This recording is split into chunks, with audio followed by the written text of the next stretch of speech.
ప్రస్తుతం గాంధీ భవన్ లో అయితే కొంచెం ఉద్రిక్త వాతావరణమే నెలకొందని చెప్పుకోవచ్చు. ఎందుకంటే భూభారతి ఎఫ్టీఎస్ ఉద్యోగులు అయితే వాళ్ళ డిమాండ్లని నెరవేర్చాలి, అలాగే 15 నెలల నుంచి వాళ్ళకి జీతాలు లేవు మరియు వాళ్ళని తొలగించి వేరే వాళ్ళని రిక్రూట్ చేసుకుంటున్నారనే విషయంపై అయితే ధర్నా చేస్తున్నారు. సో ఇక్కడ ప్రస్తుతం మనం చూసుకోవచ్చు, కొంతమంది ధర్నాకి దిగారు. వాళ్ళతో మాట్లాడే ప్రయత్నం చేద్దాము. అన్న, ఎక్కడి నుంచి వచ్చారు? సిద్దిపేట జిల్లా నుంచి వచ్చారు. అయితే 15 నెలల నుంచి జీతాలు లేవంటున్నారు. మరి మీరు ఎట్లా సర్వైవ్ అవుతున్నారు? మీ ప్రెసెంట్ మీ డిమాండ్స్ ఏంటి? మేము అప్పులు తెచ్చుకొని బతుకుతున్నాం అమ్మా.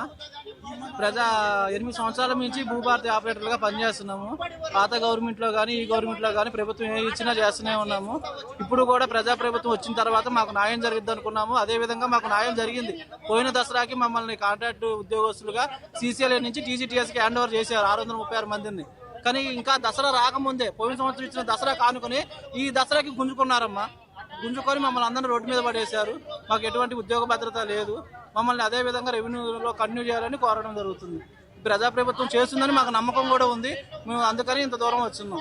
అయితే 15 నెలల నుంచి లేదంటున్నారు, ఇప్పుడు కొత్త వాళ్ళని రిక్రూట్ చేసుకుంటున్నారు అని అంటున్నారు. అయితే కొత్త వాళ్ళని తీసుకునే టైంలో మీకు ఏమైనా నోటీసులు ఏమైనా ఇచ్చినారా, లేకపోతే మామూలుగా డైరెక్ట్ గా వాళ్ళని రిక్రూట్ చేసుకుంటున్నారు?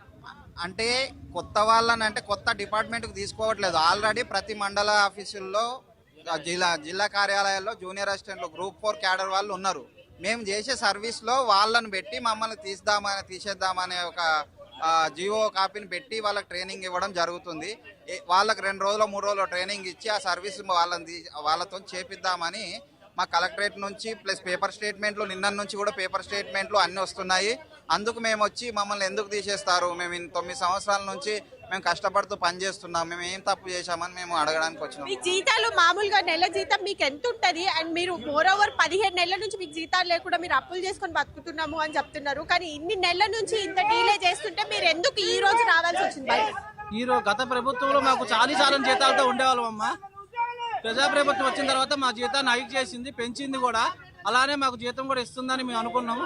దసరాకి ఇచ్చిన కానుకొని మళ్ళీ దసరా లోపల తీసేసుకున్నారు. సో మేము అప్పులు చేసి బతకాల్సి వచ్చింది. అప్పులు చేసే ఉంటున్నాం ఇప్పుడు కూడా. ఫైనల్ గా మీ డిమాండ్స్ ఏంటి? మా డిమాండ్ మమ్మల్ని కంటిన్యూ చేయాలి, అలా అందరినీ కంటిన్యూ చేయాలని కోరుకుంటున్నాం.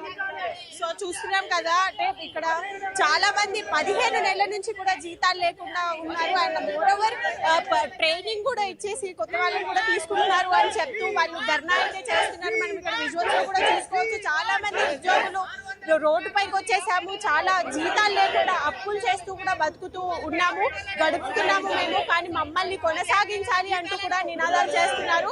కెమెరా పర్సన్ సాల్మన్ రాజుతో బబిత, గాంధీ భవన్ నుండి.